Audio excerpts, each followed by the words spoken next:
우리 기도드리고 말씀 듣겠습니다. 아버지 하나님 감사합니다. 하나님, 이제 우리가 주의 말씀을 듣기를 원하는데 하나님, 우리 마음에 아버지 하나님 마음을 준비하여 주시고 마음을 기경하여 주셔서 주의 말씀이 우리 삶에 뿌려질 때에 아버지 하나님 열매 맺히는, 아버지 하나님 생명의 열매를 맺히는 하나님의 사람들이 될 수 있도록 은혜 베풀어 주시옵소서. 감사드리고 예수님 이름으로 기도드렸습니다. 아멘. 오늘 우리 말씀은 창세기 16장으로 가겠습니다. 창세기 16장 우리 1절부터 16절 전체를 볼 텐데요, 우리 함께 읽을 말씀은 1절부터 6절까지 읽겠습니다.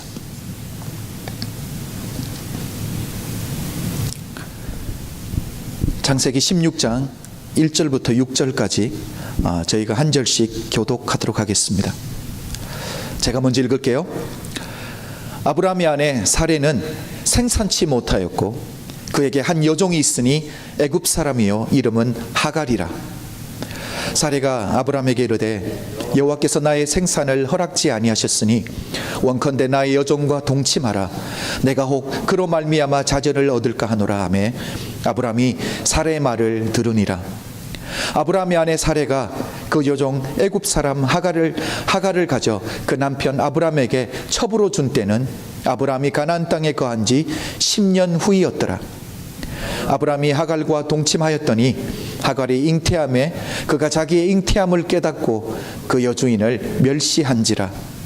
사레가 아브라함에게 이르되 나의 받은 욕은 당신이 받아야 옳도다. 내가 나의 여종을 당신의 품에 두었거늘 그가 자기의 잉태함을 깨닫고 나를 멸시하니 당신과 나 사이에 여호와께서 판단하시기를 원하노라. 아브라함이 사레에게 이르되 그대의 여종은 그대의 수중에 있으니 그대의 눈에 좋은 대로 그에게 행하라 하매 사레가 하갈을 학대하였더니 하갈이 사레 앞에서 도망하였더라. 아멘. 여러분, 신앙생활하면서 이 아브라함에 대한 설교는 참 많이 들어보셨을 거예요, 그렇죠? 저를 통해서도 오늘이 벌써 아브라함 설교가 7제거든요. 여러분, 얼마나 많은 아브라함의 설교를 들었습니까? 그런데 우리가 아브라함의 설교를 들을 때마다 늘 말씀의 핵심은 아브라함 중심이어서 그렇죠. 하나님이 아브라함을 찾아오시고 아브라함이 하나님을 만나고 아브라함이 하나님의 약속의 말씀을 받고 하나님이 아브라함의 삶을 어떻게 인도해 가셨는가, 그 중심적으로 우리는 늘 말씀을 들었습니다. 그런데 우리는 이 사라 입장에서, 아브라함의 아내인 사라 입장에서는 한 번도 말씀을 들어본 적이 없어요, 그렇죠? 여러분 한번 생각해 보십시오. 사라 입장에서 오늘 본문까지 사라는 하나님을 만난 적이 없습니다. 사라가 직접 하나님의 음성을 들은 적이 없어요. 남편이 하나님의 음성을 듣고 하나님을 만나고 하나님을 따라 순종하는 삶을 살아가는 것을 사라는 옆에서 그냥 지켜만 보고 있는 거예요. 자, 그런 사라의 마음이 어떨지 오늘은 사라의 눈을 통해서 오늘 본문을 한번 보기를 원합니다. 여러분, 창세기 12장에서 하나님이 처음 아브라함을 찾아오셔서, 그리고 오늘 16장 우리가 잘 알고 있는 여종인 하갈을 통해서 이스마엘이라는 아들을 얻게 되는 여기까지 왔습니다. 자, 창세기 12장부터 오늘 16장까지 장수로 따지면 5장이 지났는데요, 여러분 세월은 어느 정도의 세월이 흐른지 아세요? 몇 년이 흘렀을까요? 자, 하나님이 하란에 머물러 있는 아브라함을 아버지인 데라가 죽자마자 다시 하나님이 약속하시고 인도해 가시는 하나님의 약속의 땅 가나안으로 인도해 출발할 때가 아브라함이 몇 살이었죠?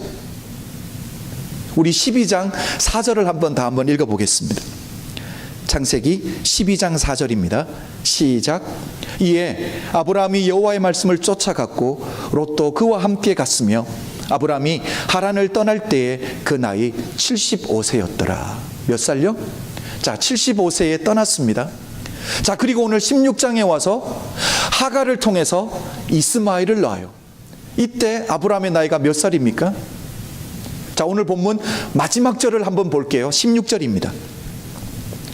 창세기 16장 16절 우리 다 한번 읽어보겠습니다. 시작. 하갈이 아브라함에게 이스마엘을 낳을 때에 아브라함이 86세였더라. 자, 아브라함이 나이가 86세라고 말하고 있습니다. 자, 그렇다면 하란을 출발할 때가 75세이고요. 그리고 오늘 우리가 본문 읽었던 부분, 아브라함과 사라 사이에 자, 우리가 종을 통해서, 여종을 통해서 아들을 한번 얻어보자라는 대화를 할 때가, 그러니까 우리 1년 전인 85세였다라고 생각하면 되는 거예요. 그렇죠? 자, 그러니까 하란을 출발해서 가나안 땅에 들어와서 흘러간 세월이 10년이라는 세월이 흘렀습니다. 제가 다시 한번 여러분에게 질문을 드릴게요. 이 10년이라는 세월이 흐르는 동안에 아브라함이 하나님의 임재를 몇 번 경험했죠? 하나님이 아브라함을 몇 번 찾아오셨어요? 4번 찾아왔습니다. 그렇죠? 자, 첫 번째가 12장에서 하나님이 하란에 머물러 있는 아브라함에게 다시 본토 친척 아비의 집을 떠나라고 말씀해 주실 때 하나님이 첫 번째 찾아오셨고요. 두 번째는 언제예요? 아브라함이 하나님의 약속의 말씀을 따라서 가나안 땅에 들어왔을 때 하나님이 아브라함에게 약속을 해 주시잖아요. 이 땅을 너와 내 후손에게 주시겠다고 약속해 주시죠. 이때 아브라함이 너무 기뻐서 하나님 앞에 처음으로 단을 쌓고 예배를 드리게 됩니다. 두 번째입니다. 그리고 13장에 오면 함께 본토 친척 아비의 집을 떠나왔던 조카인 롯이 소돔과 고모라 땅으로 떠나가게 되죠. 그때 하나님이 다시 아브라함을 찾아와서 동서남북을 바라보라라고 약속을 하시잖아요. 그리고 네 후손이 땅에 티끌과 같이 많게 하겠다라고 하나님이 하나님의 약속의 말씀을 다시 한번 확인시켜 주시는, 컨펌해 주시는 하나님의 은혜가 있었습니다. 자, 하나님이 지금까지 3번 나타나시고 하나님의 약속을 반복해서 이렇게 주실 때에 아브라함이 하나님 앞에 어떻게 살았어야 됩니까? 아브라함이 하나님 앞에서 약속의 말씀을 붙들고 성실하게 살아드렸습니까? 믿음의 삶을 살았습니까? 아니잖아요. 그렇죠? 우리가 지난주에 15장을 보았듯이 여러분 기억나시죠? 아브라함이 하나님 앞에 뭐라고 말합니까? 하나님이 주셨던 그 약속의 말씀이 자기 삶 가운데 이루어지지 않고 약속이 계속 지연되다 보니까 지치게 되잖아요. 그래서 열정의 시간도 지나고 이제는 권태기에 들어와서 하나님 앞에 아브라함이 뭐라고 말합니까? 하나님, 내 가운데 지금 종들이 많이 있는데 이 다메섹 출신인 이 엘리에셀이 내 마음에 참 드는데 이 종으로 하여금 나의 상속자로 삼겠습니다 라고 하나님 앞에 말을 하잖아요. 자, 하나님이 너무 급해서 다시 아브라함을 4번째 찾아오십니다. 제가 지난주에도 말씀드렸지만 하나님이 이번에는 시청각 교육을 하시는 거예요. 그렇죠? 하늘의 뭇별을 보여주면서 아브라함아, 네 자손이 하늘의 뭇별처럼 내가 많게 하겠다라고 하나님이 약속을 합니다. 근데 재미있는 것은 우리 창세기 15장을 보면 아브라함이 하나님에게 이번에는 한 가지를 요구를 합니다. 하나님, 이번에는 제게 사인을 주셔야 되겠습니다. 그래서 하나님이 아브라함에게 창세기 15장 9절과 10절의 말씀을 줍니다. 한번 읽어볼게요. 창세기 15장 9절과 10절입니다. 다 한번 읽겠습니다. 9절입니다. 여호와께서 그에게 이르시되 나를 위하여 3년 된 암소와 3년 된 암염소와 3년 된 수양과 산비둘기와 집비둘기 새끼를 취할지니라. 아브라함이 그 모든 것을 취하여 그 중간을 쪼개고 그 쪼갠 것을 마주 대하여 놓고 그 새는 쪼개지 아니하였으며. 자, 하나님이 한 가지를 요구합니다. 아브라함에게 제사에 드릴 제물들을 준비하라는 거예요. 3년 된 암소와 그리고 3년 된 그 암염소와 3년 된 수를 이렇게 반을 쪼개서 마주보고 놓으라는 거예요. 그리고 하나님이 어떻게 하십니까? 하나님이 횃불 모양으로 나타나셔서 그 쪼개진 아브라함이 준비한 제물 사이로 하나님이 지나가시잖아요. 그러면서 이것이 너와 나의 언약이 될 것이다 라고 하나님이 말씀해 줍니다. 여러분, 그 당시에 팔레스타인 지역에는 사람들 사이에 이런 언약을 맺을 때, 약속을 맺을 때, 비즈니스 컨트랙을 맺을 때 이렇게 했다고 해요. 짐승의 반을 자르고 마주보게 하고 약속을 하는, 언약을 맺는 그 두 사람이 그 짐승 사이로 지나가는 거예요. 그게 무슨 뜻이냐면 혹시 우리 중에 어느 누구라도 약속을 어기면 오늘 우리가 이렇게 짐승을 반으로 쪼개놓은 것처럼 우리 둘 중에 약속을 어긴 사람을 이렇게 반으로 쪼개자라는 약속을 하는 거예요. 그러니까 무슨 일이 있어도 약속을 지키겠다라는 뜻이죠. 그렇죠? 자, 아브라함 입장에서 한번 생각해 보십시오. 아브라함은 하나님을 4번 경험했습니다. 하나님의 임재를 4번 경험했습니다. 그리고 마지막에 하나님이 나타나셔서는 하나님이 그 약속의 확증으로 하나님의 모습까지 보여줍니다. 아브라함이 준비한 번제 사유로 하나님이 횃불 모양으로 지나가시는 것. 여러분, 아브라함의 입장에서는 얼마나 영적으로 힘이 될까요? 위기 때마다, 믿음이 흔들릴 때마다 하나님이 나타나셔서 말씀을 확증시켜 주시고 이제는 하나님의 모습까지 보여줬으니까 아브라함의 영적인 상태는 아주 흥분된 상태일 거예요. 그렇죠? 자, 그런데 아내인 사라 입장은 어떻습니까? 이 모든 것들을 사라 입장에서 한번 생각해 보십시오. 어느 날 갑자기 남편이 오더니 하나님이 나를 찾아오셨다고, 본토 친척 아비의 집을 떠나라고 말씀하셨다고 고향을 떠나자고 합니다. 자, 사라 입장에서는 하나님을 만난 적도 없고 하나님이 자기에게 말씀을 주신 적도 없는데 미심쩍하지만 남편이 그렇게 하자고 하니까 순종하는 마음으로 따라갔습니다. 그리고 이제는 한 번도 가보지 못한 가나안 땅에 와서 정착합니다. 이제 적응하려고 하니까 아브라함이 이제 또 달려와서 이렇게 말합니다. 하나님이 내게 약속의 말씀을 주셨는데 나를 통해서 후손을 주시는데 땅에 티끌과 같이 하나님이 많이 축복해 주시겠다. 그리고 얼마 지나지 않아서 남편이 또 찾아옵니다. 그리고 하는 말이 이제는 종들 중에 한 명인 엘리에셀을 내 상속사로 삼겠다는 거예요. 여러분, 이런 모습을 사라가 한번 지켜본다고 생각해 보십시오. 어느 날은 하나님이 찾아왔다고 흥분되어 있더니 이제는 종들 중에 한 명을 상속자로 삼겠다고 합니다. 뭐 하는 거예요? 그렇죠? 그리고 오늘 본문에서는 또 뭐라고 말합니까?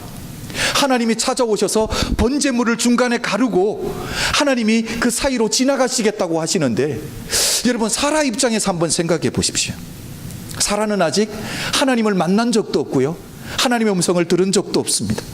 하나님에 대해서 아는 것은 다 남편을 통해서 들은 게 전부입니다. 자, 이런 사라 입장에서 어떤 생각이 들까요? 남편이 하는 이 모습들을 사라 입장에서 지켜보면 어떤 생각이 들까요? 야, 내 남편이 자식을 원하도 어떻게 미쳤구나, 자식을 원하다가 이렇게까지 됐네 라고 생각하지 않았을까요? 그리고 자신 스스로를 돌아봅니다. 이제는 자식을 생산할 수 있는 나이도 안 되는 거예요. 그렇죠? 오늘 본문에서 사라가 몇 살입니까? 우리가 아는 것은 아브라함이 100세에 하나님이 약속하신 이삭을 얻게 되죠. 그때 사라의 나이가 몇 살이에요? 90세입니다. 그렇죠? 자, 오늘 우리 본문 3절을 읽었는데 3절을 한번 보십시오. 가나안에 머물러 지 몇 년이 지났다고요? 우리가 벌써 10년이 지났다라고 이야기를 했습니다. 하란을 떠날 때가 75세이고요. 그리고 가나안 땅에 들어와서 10년이 흘렀습니다. 아브라함이 85세예요. 자, 아브라함과 사라의 나이가 10년 차이니까 사라의 나이가 몇 살이죠? 이제 75세가 된 거. 자, 75세의 여인이 아이를 생산할 수 있어요? 없어요? 자, 이런 할머니에게 남편이 계속 찾아와서 자식 타령을 합니다. 하나님이 내게 자식을 주시겠다고 약속했다고 합니다. 그런데 자신 스스로 보면 자기는 이제는 자기 자녀를 생산할 수 있는 나이가 안 되는 거예요. 자, 이런 사라가 내릴 수 있는 결론이 무엇입니까? 바로 오늘 본문 말씀 2절입니다. 2절을 우리 다 한번 읽어볼게요. 2절 시작. 사레가 아브라함에게 이르되 여호와께서 나의 생산을 허락지 아니하셨으니 원컨대 나의 여종과 동침하라. 내가 혹 그로 말미암아 자녀를 얻을까 하노라 하매 아브라함이 사레의 말을 들으니라. 지금 사레가 뭐라고 말합니까? 정 그렇게 자식을 원하면 나는 이제 불가능하니까 내게 여종이 하나 있는데 하갈인데 하갈을 통해서 자식을 한번 얻어보자 라고 말을 합니다. 여러분, 아내 된 사라가 이렇게까지 말할 때 남편에게 여종을 통해서 아이를 한번 생산해 보라고 말하는 이 사라의 본심이 뭘까요? 1번, 기쁨으로 제안했다. 2번, 어쩔 수 없이. 자식이 없는 것이 자기 잘못 같은 것 때문에, 자기 죄책감 때문에 어쩔 수 없이 이렇게 말했다. 여러분 어떻게 생각하세요? 두 번째가 맞죠? 그렇죠? 아브라함은 어떻습니까? 아내의 마음을, 아내의 본심을 도저히 읽지를 못하는 거예요. 아브라함은 어떤 남편입니까? 애굽에 내려갔을 때는 자기 살겠다라고 아내인 사라를 누이라고 이야기해서 애굽 왕의 품에 자기 아내를 줘버립니다. 자, 오늘은 어떻습니까? 오늘 본문에서는 아내가 허락한다고, 아내가 제안했다라고 아내의 여종인 하갈을 통해서 자식을 얻어보겠다고 합니다. 여러분, 이런 남편은 어떤 남편이에요? 죽일 놈? 너무 과격하게 말한다. 주일 예배인데, 그렇죠? 이기적인 남편이죠. 그렇죠? 모든 것이 자기 중심적으로 생각하고 내가 원하는 것, 내가 원하는 때에 얻어야 되는 남편이에요. 정말 사라가, 아내가 이때 남편으로부터 듣고 싶었던 말은 뭘까요? 그렇죠. 자식이 없는 게 어떻게 자기 잘못이냐고. 그렇죠. 자기 책임 아니라고. 지금 죄책감에 빠져있는 아내를 위로해 줘야 되는 것 아닙니까? 아브라함은 하나님의 사람이잖아요. 믿음의 사람이잖아요. 무슨 말 하냐고. 하나님이 내게 약속의 말씀을 주시고 이제는 언약의 확증으로 하나님이 내게 나타나셔서 내가 준비한 번제물 사이로 하나님이 지나가셨는데 하나님을 때를 기다리자라고 하나님의 말씀으로 아내를 위로하고 격려했어야 되는 것 아닙니까? 그런데 오늘 아브라함의 반응이 뭐예요? 2절 끝을 다시 볼까요? 뭐라고 말합니까? 2절 끝을 보면 사라의 말을 들으니라 라고 말하고 있죠. 영어 성경을 보면 agree라고 말하는데, 여러분 그냥 이 단어만 생각해 보면 아브라함은 이렇게 변명할 수 있어요. 그렇죠? 내가 꼭 원했던 건 아닌데 아내가 제안을 하니까 나도 어쩔 수 없이 동의했을 뿐이야. 한국말과 영어로는 구별하기가 힘들어요. 그렇죠? 그런데 히브리 원문 성경을 보면 이 들으니라라는 단어를 샤마라는 단어를 씁니다. 그 뜻은 흡족해 했다, 만족해 했다라는 단어예요. 아내가 제안하는 그걸, 여정을 통해서 자식을 생산하는 그 아이디어를 아브라함이 흡족히 여겼다라는 거예요. 여기서 우리가 기억해야 될 것이 있습니다. 아브라함이 하나님의 음성에 귀를 기울인 것이 아니라 사람의 소리에, 아내의 소리에 귀를 기울이기 시작했다라는 거예요. 아브라함이 하나님이 주신 약속의 말씀을 붙드는 것으로 만족하지 아니하고 사람의 방법을 붙드는 것, 지금 당장 내 문제를 해결할 수 있는 인간의 방법을 붙드는 것을 흡족히 여겼다라는 거예요. 만족히 여겼다라는 거예요. 이것이 바로 앞으로 아브라함의 삶에 일어나는 모든 문제의 시작인 거예요. 모든 문제의 발단이 여기서부터 시작하는 거예요. 하나님의 음성이 아니라 사람의 음성을 듣기 시작할 때, 약속의 말씀을 붙드는 것이 아니라 인간의 방법을 붙들기 시작할 때 아브라함의 삶에 어떤 문제들이 벌어지는지 한번 볼까요? 첫 번째입니다. 오늘 본문을 보면 사라와 여종인 하갈의 사이에 갈등이 일어납니다. 4절을 한번 보겠습니다. 우리 4절 다 한번 읽어볼까요? 시작. 아브라함이 하갈과 동침하였더니 하갈이 잉태함에 그가 자기의 잉태함을 깨닫고 그 여주인을 멸시한지라. 하갈이, 종이 자기가 이제 주인의 아들을 임신했다라는 걸 알고 여주인을 멸시하기 시작했더라. 자, 이제는 여러분 그림이 그려지시죠? 이 사라의, 아브라함의 아내의 히스테리가 어느 정도로 올라갈지. 자식을 못 가지는 것도 억울한 판인데, 그렇죠? 내가 자신을 생산하지 못하는 것도 억울한데 이제는 여종이 나를 멸시하기 시작하는 거예요. 자, 그 스트레스가 그 가정 가운데 표시 나겠어요? 안 표시 나겠어요? 그 불똥이 결국 누구에게 튈까요? 그렇죠. 아브라함의 짐이 되는 거. 5절을 한번 보겠습니다. 제가 한번 읽을게요. 사레가 아브라함에게 이르되 나의 받는 욕은 당신이 받아야 옳도다. 내가 나의 여종을 당신의 품에 두었거늘 그가 자기의 잉태함을 깨닫고 나를 멸시하니 당신과 나 사이에 여호와께서 판단하시기를 원하노라. 지금 뭐라고 말합니까? 내가 이렇게 멸시천대받는 것 당신 잘못이라고 말하고 있잖아요. 처음부터 제안은 누가 했는데? 사라가 해놓고 결과가 이렇게 되니까 잘못은 누구 잘못이에요? 우리 부부싸움하고 나서 우리 대화들 다 이렇게 하고 있죠 지금. 자, 사라와 여종인 하갈 사이에 갈등이 일어났습니다. 그런데 이 둘만의 문제가 아니라 결국 누구의 짐이 됐어요? 아브라함의 짐이 된 거예요. 자, 왜 이런 일이 벌어집니까? 아브라함이 하나님의 음성이 아니라 사람의 소리에 귀를 기울였을 때. 자, 두 번째입니다. 두 번째는 미래에 일어날 갈등이에요. 15년 이후에 이제는 약속의 아들을 얻고 나서 약속의 아들과 종의 아들인 이스마엘 사이에 일어나는 갈등입니다. 창세기 21장 9절을 한번 읽어보겠습니다.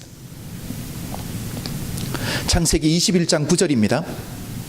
다 한번 읽어볼게요. 시작. 사라가 본즉 아브라함의 아들 애굽 여인 하갈의 소생이 이삭을 희롱하는지라. 자, 종의 아들이 약속의 아들인 이삭을 희롱했다. 영어 성경을 보면 마킹했다, 조롱했다라고 하는데 원문에 가깝게 해석하기 위해서는 이것은 멸시하고 핍박했다라고 해석해야 원문에 더 가까운 해석이에요. 그런데 오늘 이 21장 9절에서 가장 큰 문제는 시작 부분이에요. 하갈의 아들인 이스마엘이 이삭을 멸시하는 것을 누가 봐요? 엄마인 사라가 보는 거예요. 자, 그러면 그 불똥이 결국 또 누구에게 튈까요? 아브라함에게 튀겠죠. 창세기 21장 10절을 제가 한번 읽어드리겠습니다. 사라가 아브라함에게 이르되 이 여종과 그 아들을 내어 쫓으라. 저는 이 부분을 묵상하면서 꼭 우리 한국의 이 사극 드라마 보는 것 같았어요. 그렇죠. 왕 주위에 여왕이 있고 또 이 컴큐바인이 들어와서 아이를 놓고 그 사이에 서로 왕시키려고 그렇죠. 그런 분위기죠 지금. 여러분, 아브라함의 마음이 얼마나 힘들었을까요?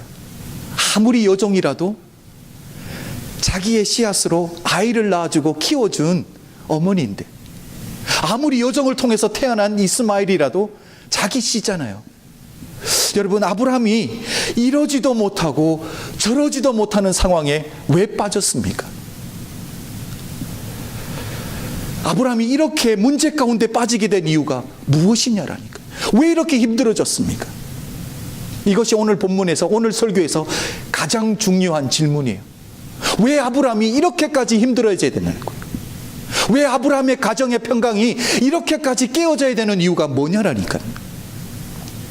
계속 반복해서 말씀드리지만 아브라함이 하나님의 음성에 귀를 기울이지 않고 사람의 소리에, 아내의 소리에 귀를 기울였을 때, 하나님의 약속의 말씀을 붙드는 것으로 만족하지 못하고 지금 당장 내 문제를 해결할 수 있는 인간의 방법을 흡족히 여길 때부터 이런 문제가 일어났다라니까요.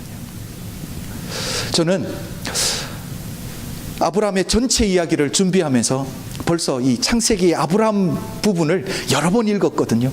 그래서 아브라함에 대한 이야기를 제가 잘 알고 있는데, 아브라함이 이 사건을 통해서 우리 한국식으로 표현하면 뼈에 사무치도록 하나님의 교훈을 받습니다. 어떤 교훈일까요?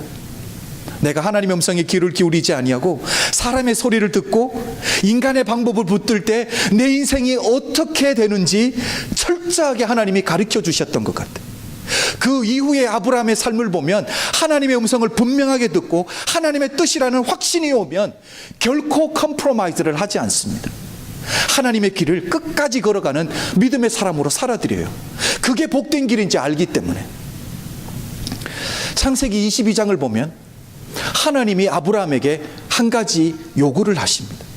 창세기 22장 2절과 3절을 우리 다 한번 읽어볼게요. 창세기 22장 2절과 3절입니다. 시작. 여호와께서 가라사대 내 아들 내 사랑하는 독자 이삭을 데리고 모리아 땅으로 가서 내가 내게 지시하는 한 산 거기서 그를 번제로 드리라. 아브라함이 아침에 일찍 일어나 나귀 위에 안장을 지우고 두 사환과 그 아들 이삭을 데리고 번제에 쓸 나무를 쪼개어 가지고 떠나 하나님의 자기에게 지시하시는 곳으로 가더니, 하나님이 아브라함에게 뭘 요구하셨어요? 100세에 얻은 눈에 넣어도 아프지 아니한 이삭을 번제물로 바치라고 하는 거예요. 여러분, 번제물로 드린다라는 의미가 뭡니까? 번제물은 뼈를 다 쪼개서 배를 따고요, 내장을 다 드러내는 게 번제물입니다. 2절을 보면, 3절을 보면 아브라함이 아침 일찍이 일어났다라고 말하는데 무슨 뜻일까요? 한숨 못 잤다는 소리예요. 그렇죠? 밤새 뒤척거렸을 거예요. 아침에 일찍 일어나서 이제는 준비하고 길을 떠납니다. 저는 여기서 아브라함이 참 많이 성장했구나라는 부분을 깨닫게 되었어요. 하나님이 찾아오셔서 이삭을 번제물로 바치라고 말씀하실 때부터, 그리고 그 다음날 아침 일찍 일어나서 준비해서 떠나는 그 사이에 아브라함이 이삭을 번제물로 하나님 앞에 드리는 부분에 있어서 사라와 상의를 했습니까? 안 했습니까? 어떻게 해야지 정말 지혜로운 일일까? 사라와 상의했어야 안 했어요? 사라와 상의했다라는 말이 없습니다. 아니, 우리가 상식적으로 알 수 있는 건, 만약에 사라와 상의를 했다면 어떻게 됐을까요? 사라가 뭐라고 말할까요?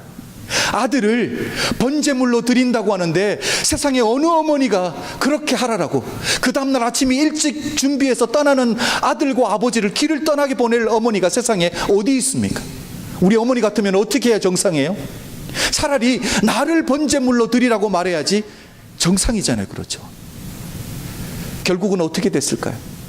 아브라함이 아내와 상의했다라면 결국은 하나님의 테스트에 또 실패하게 되는 거예요.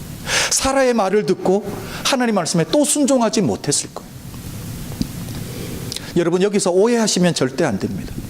저는 남편들에게 아내들의 말을 무시하라라고 말하는 거 절대 아니에요. 그렇죠? 어떤 중요한 결정을 내릴 때 혼자 스스로 결단하라고 얘기하는 거 절대 아닙니다. 아내들과 상의하십시오. 아내들의 말에 귀를 기울이십시오. 그게 맞습니다. 그런데 제 포인트가 뭐예요? 만약에 아브라함이 사라와 상의를 했다면 순종할 수 있었을까요? 없었을까요? 하나님의 테스트에 실패하고 말았을 거예요. 여러분, 우리가 인생을 살다 보면 그렇잖아요. 우리 귀에는 참 많은 소리들이 들립니다. 그렇죠?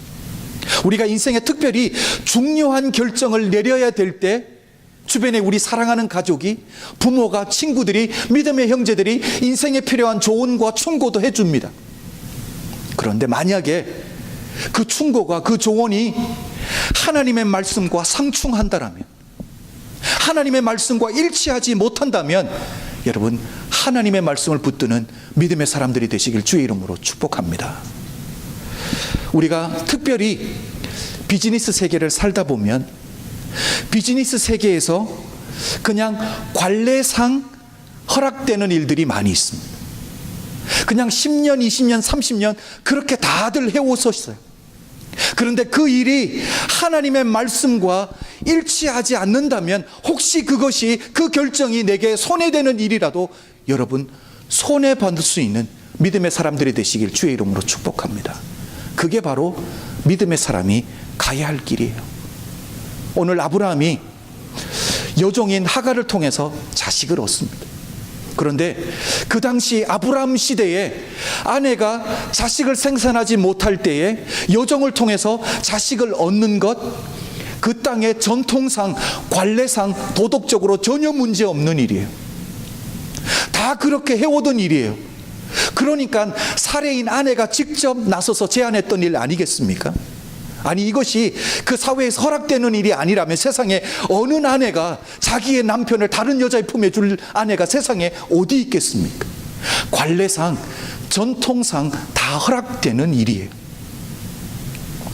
그럼에도 불구하고 아브라함은 믿음의 사람입니다. 하나님이 너와 사라를 통해서 자식을 주시겠다고 약속의 말씀을 주셨다면 그 관례상 다 괜찮지만, 도덕적으로 문제없지만 합법적인 일임에도 불구하고 하나님의 말씀에 어긋나면, 하나님의 말씀과 일치하지 아니하면 믿음의 사람은 등을 돌려야 될 줄로 믿습니다. 오늘 설교 제목이 뭐예요? 수단과 방법을 가리자.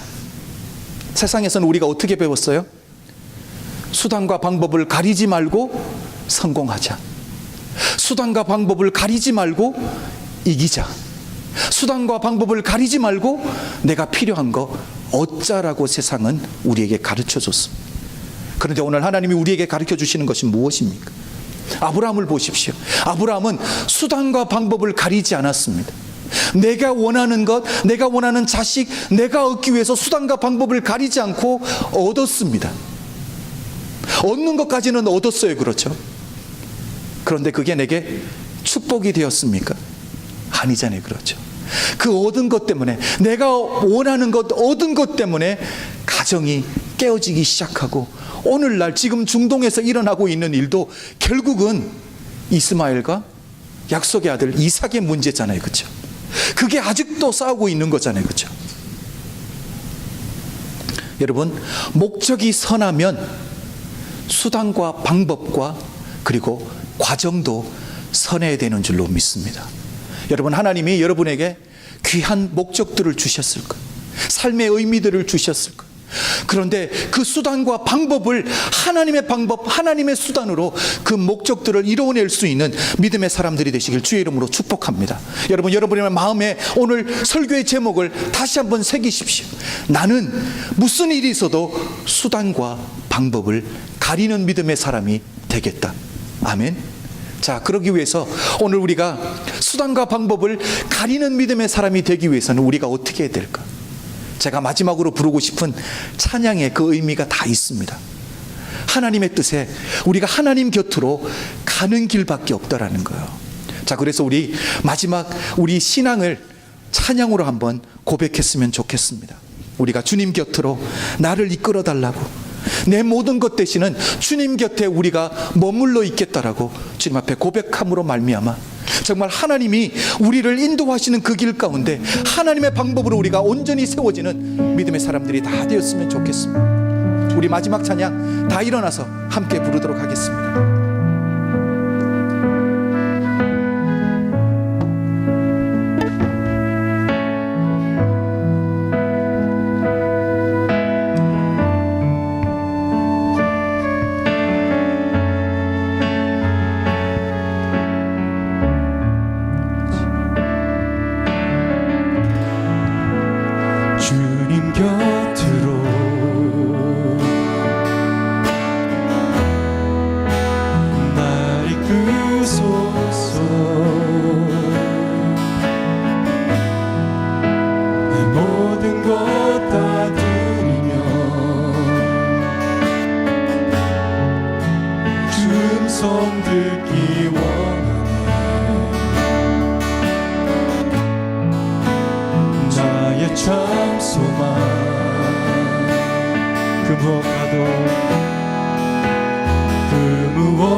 수 없는 주 사랑, 그 품 안에 난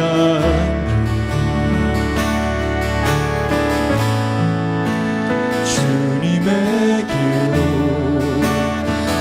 인도하소서.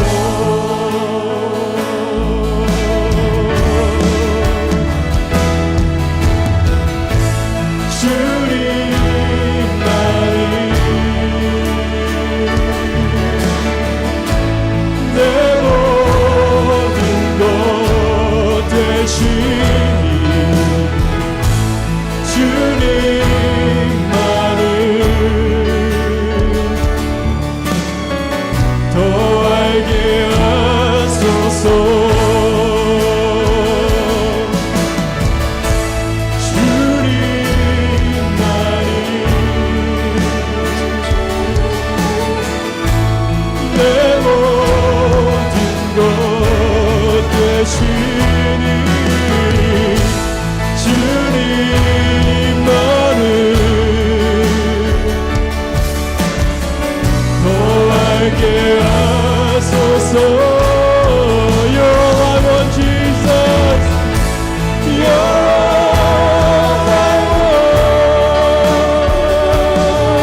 주님만이 내 삶의 모든 것이 된다고 고백할 수 있는 사람만이 이 땅 가운데서 수단과 방법을 가리며 살 수 있는 줄로 믿습니다. 왜? 내가 수단과 방법을 가리지 않고 얻지 않아도 내가 믿음으로 하나님 한 번 붙들 때에 하나님 안에 있는 모든 것이 내 것이라는 사실을 믿기 때문인 줄로 믿습니다. 아버지 하나님, 우리 사랑하는 믿음의 사람들이 그런 믿음의 사람들 되게 하여 주시옵소서. 주님을 얻음으로 말미암아 모든 것을 얻는 자들이 되게 하시고, 아버지 하나님, 그래서 이 땅에 살아드릴 때에 아버지 하나님 넉넉한 자들 되게 하여 주시옵소서. 베푸는 자들이 되게 하여 주시옵소서. 삶을 나누고 시간을 나누고 아버지 하나님, 하나님이 우리에게 허락하신 그 복을 흘려보낼 수 있는 축복의 통로로서의 삶을 살아드리기에 부족함이 없는 하나님의 사람들이 될 수 있도록 축복하여 주시옵소서. 아버지 하나님, 이 시간 우리가 주님 우리에게 허락하신 것들을 다시 기쁨으로 돌려드렸습니다. 하나님, 이것은 우리의 일부분이 아닙니다. 이것이 우리 전부이고 이것이 우리 신앙인 줄로 믿습니다. 하나님, 우리 사랑하는 성도님들이 드린 아버지 하나님 아름다운 헌물을 통해서 주님 이 땅 가운데 하나님 나라가 세워지는데 사용하여 주시옵소서. 지금은 우리 주 예수 그리스도의 은혜와 독생자를 아낌없이 허락하신 하나님 아버지의 극진하신 사랑과 성령님의 감화감동 역사하심이 오늘 이곳에 모인 모든 성도님들 머리 위에 지금부터 영원토록 함께 계실지어다. 아멘.